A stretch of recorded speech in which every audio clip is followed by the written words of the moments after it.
G'day, Ben. How are you? Yeah, very well. Thank you, Kieren. Enjoying Sunday afternoon. A little bit chilly here, but yeah, it's still a good day. That's good. I'm doing well as well. Thanks for asking, Ben. Yeah, I was just about to. That's a good. We did have some technical difficulties before starting this rugby championship review. Bit of malfunctions, and now finally, hopefully, it works well for everyone. So today we're going to be reviewing round 5 of the rugby championship, and to be honest, I'm still heartbroken from the Wallabies versus All Blacks. It's still a very touchy subject, and I know when I head into the base tomorrow, there's going to be a few people bringing up what happened on the weekend. So, what were your thoughts of the game against the Wallabies versus the All Blacks, Ben? Well, probably big thing that springs to mind is the All Blacks probably aren't the benchmark anymore. You think Australia had at one stage down to 13 people for 10 minutes, and then they lost someone again. So the 20 minutes of the game, which is 25% of the game, Australia didn't have the full complement. And Australia finished the better team as well, and they scored some points. So I think although the All Blacks have won, they glossed over some problems that they've got. So that's what I've got out of the game. Yeah, it was emotionally hard, but that comeback from Australia was sensational. And there were some people starting their first sort of test for a while, like Pete Samu, showed the X factor that they have. And again, Bob Valentini just showed his worth. I think what we probably saw then too is not starting Nick White. We saw the value of Nick White when he did come on as well. So yeah, really interesting. Once I could take the emotion out of the game, and I watched the game again today on the Spider Cam. It was yeah, really quite interesting when you get to drop that emotion side of things and analyze it. So, and what were your thoughts?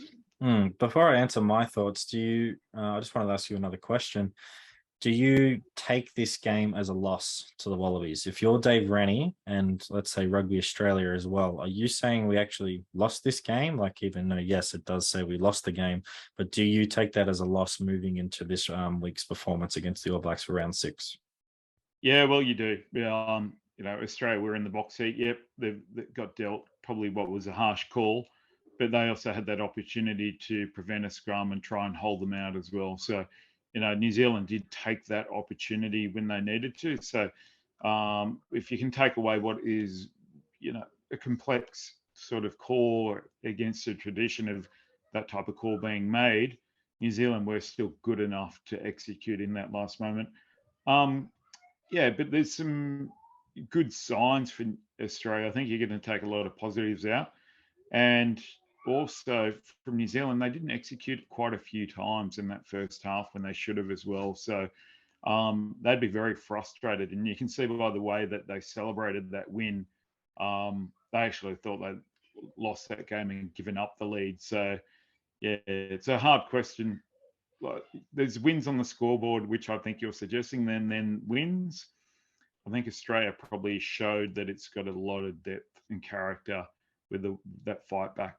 That's what I'd take out of the game if I was the coaching staff. But still, you've got to analyse why we didn't take advantage of that, potentially winning that game. 100%. So I thought it was such a mixture of emotions I was going through in that game. It was at times like we let New Zealand go out to a 10-0 lead, and you're just thinking, damn, is it going to be one of those games where we fought back and then had a few yellow cards, which really the boys really had to stand up and work extra hard, especially after halftime. And then after that halftime, it was just like, oh shit, it wasn't really good. And I was thinking personally, this is what I was thinking. I was like, I don't want Dave Rennie as my coach. I was like, you should have made those changes. I'm pissed off and like, screw you, Dave Rennie. And then when that 77th minute mark came around, I was like, I love Dave Rennie, making all those changes. So it was such a mixture of emotions, but I do sort of stand by what I did say in terms of the changes to the team. I don't think some of them will warrant. Like, I really thought Darcy Swain should have been starting in the lock position. And if he was starting, maybe he doesn't get caught himself in that bad situation that he did with that yellow card, which turned out to be a red card after the game. And having like Folau Fainga, I think he should have started. I think Nick White or Tate McDermott should have started. And I did like having Bernard Foley there at times, but he did get caught out. So we need to do, if he's moving forward next week, he's the number 10. The team needs to do better at hiding him in defense, because Richard Mwanga just beat him so casually. It wasn't even funny. So we need to do a better job of that. But I did at times like his ball playing ability, and he did set up a couple of good tries, and his goal kicking was really good as well. That's why they call him the Iceman. So I think if you're giving him another chance, you just need to do a better job at managing where he is on the defensive front. But other than that, we did have some really good players from like Pete Samu, best ever test match for the Wallabies. And I don't know, he's just such a cool character, Pistol Pete. You know, he's always smiling out there, having a bit of fun. And him and Marika did set up a really, really good try. They're beating Will Jordan. That is a hard thing to do. Will Jordan, in my eyes, is probably the second best winger in the world behind Marika. Will Jordan can do it all. And for him to miss a tackle like that was just crazy. And then, yeah, Rob Valentini just doing what Rob does, which was awesome. But I think there's a lot of areas for the Wallabies to improve them, but to show that resilience, to show that we're not giving up, we're fighting back this lead, and for the bench to add that oomph and that speed factor was really great to see. And we probably wouldn't have seen that the other week against the Springboks. So they've obviously learned from that. A team getting a big lead on them, that we can come back, and that we do have the belief to chase down a total and potentially win the game as well. Yeah. Yeah, I was just thinking in a combination. I can see, they tried to go with a 9-10 combination that had played some football together. But yeah, unfortunately for Jake Gordon, he hadn't played that much football, and you can tell his timing was off, and the speed and how quickly he could get that ball out of the ruck. So I can understand why they went to try and have a combination that's worked well together. But going forward, I'm thinking like Nick White, Tate, and even like invest in Ryan Lonergan. He's the captain of the Australian A. He's your third string halfback now. I think. I just think that opportunity for Gordon's probably slipped by after that. Yeah, I don't know your thoughts on that. Yeah, I sort of agree. But in Gordon's defense, he did stop that try. That was a great effort. And when we're not doubting his ability as a player, it's just we think that Nick White and Tate McDermott and then Ryan Lonergan have that spark and a bit more speed to be able to get that ball out quicker. And also Nick and Ryan can goal kick as well. So if you weren't, and they're long range goal kickers. So if you weren't to pick, say Reece Hodge, who was a long distance kicker, and you had one of these two starting or on the bench, at least towards the back end of the game, they can produce under pressure and kick some long goals, as Nick White did on the weekend. Exactly. Yeah. Excellent. Let's get into it. So who are your standout players if you didn't name them already? Yeah, what I thought was Alan Alatoa played quite well. I think James Slipper, although he didn't play the full game, if you take a look at when he hurt his calf, it was pretty early on. And the fact that he continued to play well and scrummage really well, basically on one leg, that really set up this. I think that showed a lot of resilience. Rob Valentini is just either side of the ball, he's just creating trouble. Pete Samu was exceptional, I think, there. Yeah, I thought Callaway's second half was really, really good as well. I think he did wonderful things there.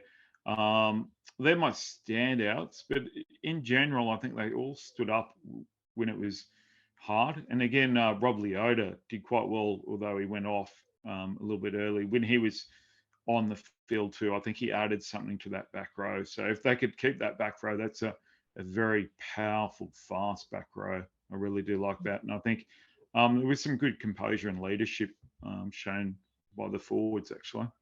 Your thoughts? Yeah, it was really great to see us winning some scrums. Like Tyrell did get James Slipper on the first one, but they did come back to win some big scrum penalties where we were in some really good field position and we stuffed up, and they bounced back in those scrums to gain that competitive edge and get a second chance at making the most of that field position. So that was really cool to see the front row standing up for that. like we said, I think Pistol Pete, best game in a Wallabies jersey. I think Rob's just continuing his great form that he's had pretty much all season long, to be honest. And in the back line, I think for Ketty, I thought he really stood up. He had some really damaging runs and was solid in defense, and he complemented Lenny Ikitau very well. It was very frustrating when Andrew Kelly didn't get that ball down. It was just I thought he should have passed. I think Tom, if Tom gets that ball out in front, he scores in the corner. But it's great to see when a player messes up that he comes back and bounces back, and that's what Andrew did. Andrew came back and delivered in the second half, and it was really good to see. I think he is moving forward. I'd probably keep him a fullback. He is a bit more dynamic compared to Reece Hodge, and I didn't really get to see much of his kicking game, so that will be interesting to see if he can add some value down there when the time comes to him. But yeah, I would say those guys really stood out, and yeah, it was a pretty good performance from them. But moving down the team, so Slips, Dave, and Alan Alatoa, I think it was pretty good. But like I said, I think I bring back in Falau Fainga at that number 2 position just to really make sure we get that line out sorted, because there's a few times where we missed those critical line outs, and it's just frustrating to see because we want to get that good go foot forward, a clean take off the top down to the number 9, and then hitting Rob on an A line, just going straight at that defense. Yeah, so I agree. I think the line out accuracy was, that's if Falau's going to be there for that as well. I think that's the change there in the front row I'd look at. The rest of the front row, they've got a good combination there. It's a shame. I hope Slips isn't out for too long. But yeah, calf injuries when you're problematic because you're running, but you're scrummaging pays a huge price, as you would know, being an ex-front rower in your calves. So you can't have a slight calf problem and really be playing at that high level because you can't get out of that scrum and run, unfortunately. Yeah, and for people who haven't had a sustained calf injury, it's just that push off motion. You want to go, but that's when you feel that just bang in your calf and it limits you. So yeah, I credit to James to be able to even just finish that half. And even Marika Korobetti the other week, like to sustain a calf injury at a position where he's so explosive was just, hats off to play through that. And it's just a shit injury, to be honest, and an injury I don't wish upon anyone. Yeah, and poor Rob Leota seemed to cop that as well. I think from his looked like a mechanical one at a ruck. I think he got bent in a certain way. I thought he had actually hurt maybe a medial or a hamstring at one point, but it looks like his calf paid a bit of the price at one of the rucks, if you can remember that. Yeah, so it looks like Scotty Sear will come into the starting side if he's healthy and ready to go. And then I can't even think of who's coming onto the bench for him. If you can, Angus Bell, sorry. Angus Bell should be back, I think, ready to go. Yeah, talking about coming back from a calf. Yeah, gee, there are. I don't know how many. There must be 10 or 11 this year that the Wallabies have suffered their.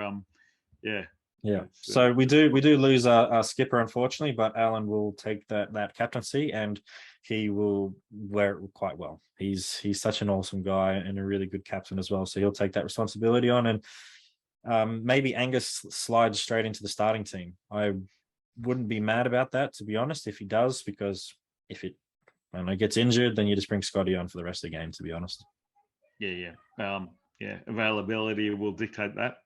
Yeah. Moving into the second row, it was a bit disappointing to see Jed sort of not stand up. I thought he has been playing quite well, and just wasn't his game really. So I think Matt Phillip played well, but he wasn't anything special. Wasn't a star out player and anything along those lines.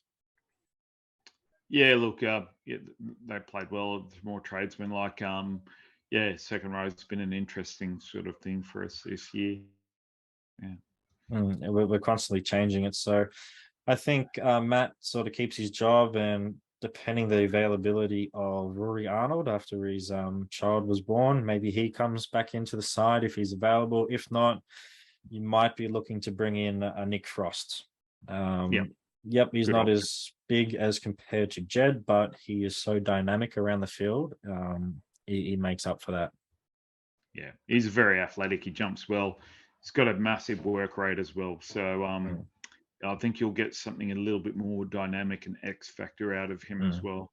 Yeah. And he showed he can play at test level with those performances against England. He was great. Moving on to the back row. Outstanding. Yeah. So moving on to the back row, we will see a change. Rob Leota will be out because it didn't look good for him. We're going to hopefully bring in Fraser McBride, and you probably just move Pete Samu to 8 or 6, or you put Rob to 8 or 6 and bring Fraser in. And yeah, but that back row combination was really good, and it'll be interesting to see when that's healthy, if it comes back at the end of the year for the Northern Hemisphere tour. Yeah, it certainly provides you with some big bodies, doesn't it? With if you could have Rob Leota and Bob Valentini in there, I think that adds to the size of the back row. And you've got that pace of Pete Samu, who's quicker than most backs, as we saw sprinting down the sideline there, and the skill level of one as well, but still has the work rate of the back row. So, and the good thing is, all three can jump in the line out as well. All three can be your front ball, and you can rotate that around. So you give Rob Leota a front ball, Rob Valentini running at it, and you can just switch that over as well, which is pretty versatile to have. Not all combinations like that can be an option in a line out. Yeah, it gives you 5 genuine jumpers, doesn't it? Which, if you've got your second rowers, which just adds to the decisions that the line out defense has to make. So moving on to 9 and 10, like we said, Bernard Foley did play well. There's some areas he needs to work on, but you can't expect him to be perfect coming straight back into the test arena. But he did play well. Got to give him that. Yeah. We just need to be better at, like I said, putting him where he needs to be on defense and not getting caught out. Yeah, for someone that's come in and just learned all the structure in a short period of time, you can see the amount of homework that they must have been giving him as he became available. You can see, I think that was quite good. Yeah, it's going to be hard defending when you're possibly just learning people's names as well, to be honest. Yeah, for sure. But I would expect Bernard to keep his spot. I would expect Jake Gordon to probably drop to the bench, if not potentially dropped out of the side, to be honest. I would have Nick White coming starting 9, and I would have Tate McDermott coming off the bench to really add that spark and X factor towards the back end, which we saw the All Blacks were a bit tired at the end. So I think that would be a really good option for the Wallabies. Yeah, just the ability to get greater ruck speed. And with traditional halfback standing at the back and passing off the base of the scrum, it's a difficult one because you don't commit the first 2 defenders, like depending on how you defend, like 10, 20, 30 or ABC. You're locking in the first 2 defenders to actually make a decision when, and that's what you saw with Nick White when he started zipping out. He forced the first 2 defenders to commit or do something. So that added a lot to the attack. And to be honest, I think from 11 down to 15, I think you keep that. I think you keep all those combinations and you give them another opportunity, because when all of them work well together, they're at a world-class standard. So I'd be giving all of them another go. Even if Hunter Paisami is healthy, I think you got to keep Fekete in the team after a really good performance. And you look to potentially put Hunter onto the bench if you wanted to, or you keep him out and keep Jordan Bataya on the bench. Put an asterisk near Fekete because just watching on the Spider Camp stuff, he started losing a bit of power in the leg, and I saw a bit of treatment, and he was actually struggling on one of his legs later in the game. So, that might be a forced out at this stage, I'd say, depending on how he pulls up. The good thing is that we did play on a Thursday, so couple extra days, so just like you said, it'll be interesting to see if he could be available with this extra long recovery, but if not, you would expect Hunter Paisami to go straight back into the team. Yep, brilliant. Pretty decent bench players there. It was a bit unfortunate Reece never got an opportunity to go on the field. Bataya didn't really get to do much, but I thought Pone was awesome off the bench. I thought he had a really good couple runs, and he was really solid in the scrum. And that's what I wanted Taniela to do. You know, those last couple of games, I wanted him to come off and do that, and he's just sort of missed that. So you would expect some changes to be made to the bench, but I did think the bench added that big spark to the game, and it definitely helps the Wallabies have the opportunity to win. Yeah, particularly the forwards, and obviously Nick White, Geordie. Sometimes when you're out in the wing, the ball might not come your way. But yeah, the forwards that came on and Nick White did make a massive difference. I thought they did add some spark, some energy, and and also execution coming off the bench, which was quite good to see. So we've probably already mentioned the changes to the team that will probably happen next week, but who knows? The other week before, we've probably said no changes are going to be made, but there was a whole bunch of changes, so it'll be interesting to see what happens. But what do you want to see improved upon for the Wallabies moving into the last game of the Rugby Championship and Bledisloe Cup? Look, I think what we saw there was a bit of discipline and not quite starting as well as they finished. So that's probably not a complete 80 minutes from them. If they can match what they did in that second half, then they can match the intensity and heart that they showed by having so many people off the field. I think that they're developing some real mental fortitude. If they can apply that with their execution that they're starting to find for 80 minutes, I think they're heading in the right direction. Actually, I'm pretty happy with their performance. I think their set piece is getting settled. They're comfortable in D. They look like a team heading in the right direction for me. What's your thoughts there? Yeah, so next week, I don't think we can give New Zealand that lead again. I don't think at Eden Park they're going to give up that lead. I think it's a lead that they might give up when they're traveling, but not at home. So we need to be the team that starts off fast, like we did against the Springboks in Adelaide. That needs to be the game. We need to start fast and start hard. This is everything that you got, because at the end of the day, this is the last game. And if you want to have an opportunity to potentially take the Rugby Championship, we need to win by a bonus point. It's as plain as simple. So we need to go out hard and leave no stone unturned, trick plays, whatever it is, just go out there and do it. We need to get that line out sorted, making sure that we're not giving the All Blacks any opportunity to have the ball back. We need to be keeping possession. We need to kick smart. And we probably need to be a bit better disciplined. We can't give away any yellow cards. We can't allow the All Blacks, especially around that near the half time, because they just start so well after half time every single time. So I think discipline and just execution. And if we can start really, really good, put some points, put some scoreboard pressure, I think we have the players there and the bench there to win the game and to really put a good performance in to potentially take out the Rugby Championship, and hoping Argentina come through next week as well.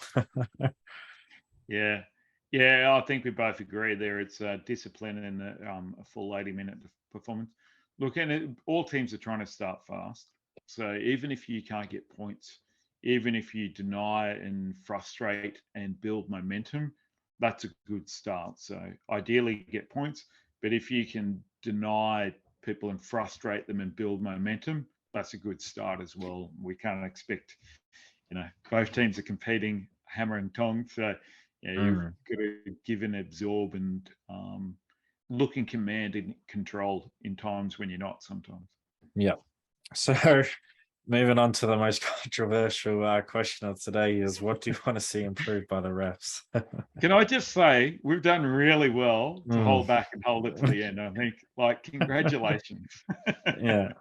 It's I'm happy to go first with this. I just need to see a bit more consistency again. I think I just saw something on Rugby Bloke. If you haven't ever followed him, Rugby Bloke on Instagram, he's more posting about Australian content stuff, and it's really cool. He posts some really great stuff. And I just saw literally an hour ago, a Fox analyst discovered what Darcy Swain did, the All Blacks did back to Scotty Seo. So, and that wasn't picked up by the TMOs. So I need to see consistency. Yeah. And that was pretty, I don't know, the Darcy shouldn't have done it. Yep. But to see it then go on again and that play wasn't called, or the TMO didn't stop the game, and that's a yellow card that didn't get called. So I need to see consistency, no matter if it's the opposition or the Wallabies, no matter what team it is. We need to be consistent from the main referee to the TMO to the touchies. And if you're consistent, I don't have a problem with anything. You can continue to ref a bad game, but if you're consistent about it, then I can't really say anything, to be honest. So I need to see consistency, and I need to see a clear-cut rule of saying about time wasting. That wasn't time wasting. That was, like we spoke about, around 34 seconds.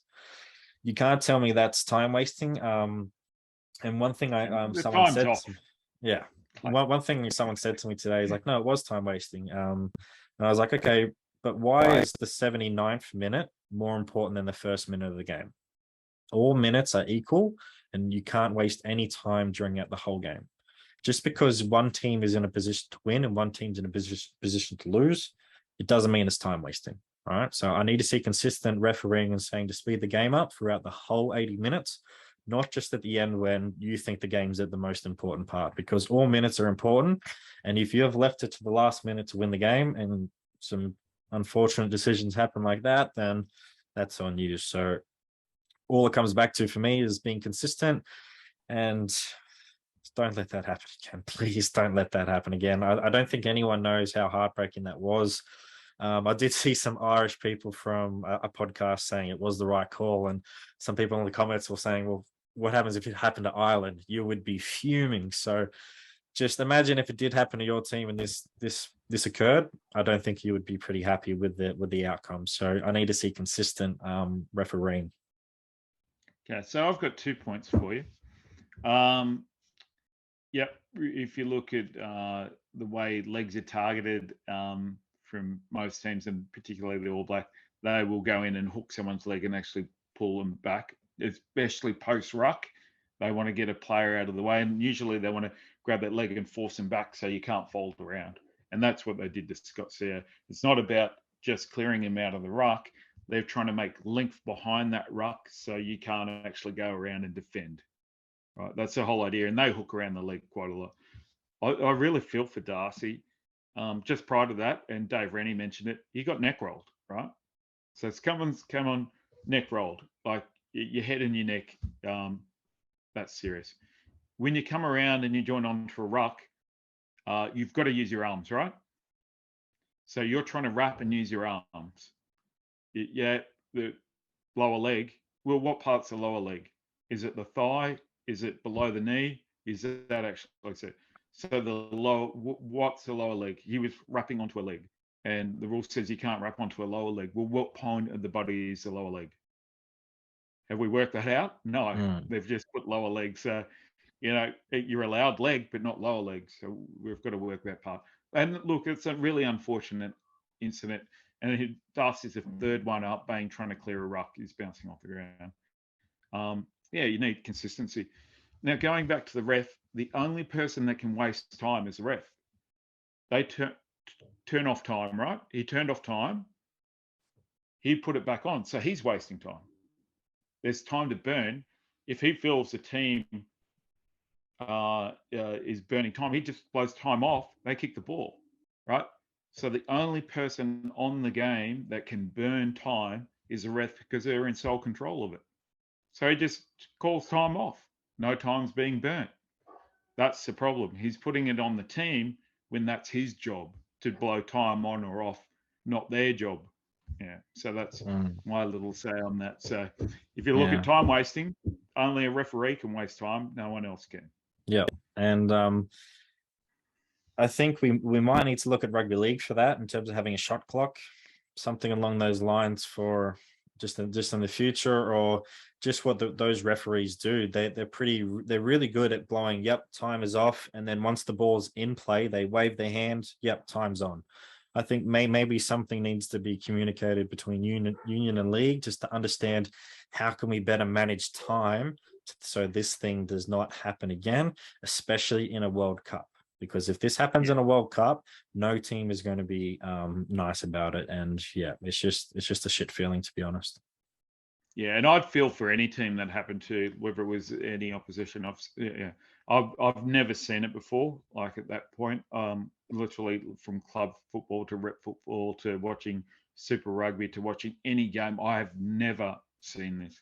Like I've probably got over 1,000 games of rugby that I've watched, and I'm perplexed after it. So if people that are absolute rugby fans and nuts are perplexed by it because they've never seen it, there's a serious problem. 100%. That's the problem. Yeah, and that's probably enough said about that. Yep. My last point would just be, if anyone is calling Darcy Swain a sort of a dirty player because he did that, and the headbutt he did against the English people, you probably need to revisit that, because he's such a nice guy. If you ever get to meet Darcy, he's not about hurting people. He's such a lovely guy and just a really fierce competitor. So and he knows he did something wrong in terms of that, but at the end of the day, it's a pretty hard call to get called upon, I would say. Yeah, and look, you play a contact sport, you expect stuff like that, and you try and protect yourself and other people. And sometimes the worst thing you can do is not go in hard, because that's when injuries happen. So yeah, it's really unfortunate. And look, we're not talking about why hasn't this come up earlier, and that we're all aware of what part is the lower limb, because I can't tell you which part of the body they consider the lower limb. Is it, lower than hip, or is it lower than knee? I really couldn't tell you at all. Yeah. So that is round 5 review done for the All Blacks and Wallabies. Make sure you hit us a like, subscribe, and comment below what you thought. And make sure you give us a follow on Instagram, because we've got some pretty good content over there, and we're always releasing new podcasts and all that, and newsletters, and there's a bunch of stuff out there that we like to produce. So thanks again for watching and listening. Thank you, Ben, for joining me today. Yeah, thank you, Kieren. And I'm very sorry about not asking how you were straight away. Come on. Yeah, I asked that question off camera, and I just forgot. So I apologize for that. And you're going to ask me what's for dinner tonight as well, because last time you did this, my answer was a pretty interesting dinner, and you're very fascinated what I was going to have tonight. I was going to ask you what you had for lunch tomorrow, but yesterday, sorry, but I actually no, it was a chicken burger. But yeah, tonight roast chicken,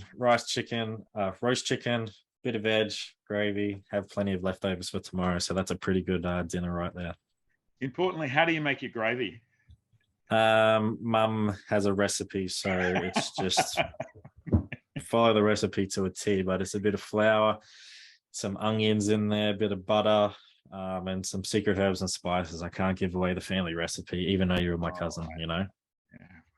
Okay, that's great. Good for you. I don't know what I'm having for dinner yet. I'll work that out soon. That's all good. We've probably gone on too long for our listeners anyway. So catch us later, everyone. Okay. See you guys. Enjoy your dinners. Bye.